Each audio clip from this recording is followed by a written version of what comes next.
కొత్త ఏడాది, కొత్త తరం, కోటి ఆశలు.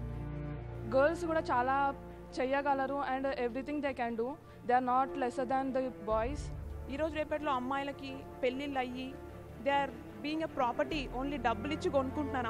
అమ్మాయిలా చూడట్లేదు. ఫైనాన్షియల్ సిచ్యువేషన్స్ ప్రకారం గవర్నమెంట్ స్టూడెంట్స్కి హెల్ప్ చేయాలి, అంతేకాని క్యాస్ట్ ప్రకారం మాత్రం వాళ్ళకి హెల్ప్ చేయొద్దు.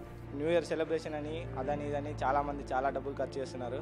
ఇండియా మొత్తం ఒకటే ఎడ్యుకేషన్ సిస్టమ్తో ఉండాలని అనుకుంటున్నాను. 2015 నుండి నాకు ప్రోత్సహించడానికి అమ్మ లేదు కాబట్టి మీకు చెప్తున్నాను, మీరు కూడా దూరం అయ్యే వరకు వాళ్ళ విలువ తెలుసుకోకుండా చేయకండి.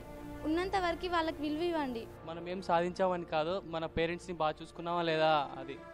ఇప్పటి నుంచి బైక్స్ నడపద్దు అంటే నేను దానికి ఒక లిమిట్ ఉంటుంది, ఆ లిమిట్ మాత్రం దాటకండి.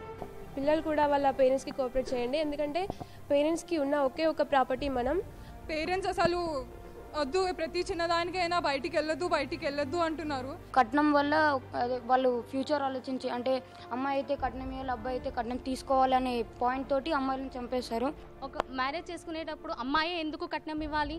ఫీజు రియంబర్స్మెంట్, ఒక సబ్జెక్ట్ ఫెయిల్ అయితే ఫీజు రియంబర్స్మెంట్ రాదని, ఫాస్ట్ పథకం అప్పీల్ అవుతుందని, దానివల్ల చాలామంది టాలెంటెడ్ పర్సన్స్ వెనుకబడిపోతున్నారు.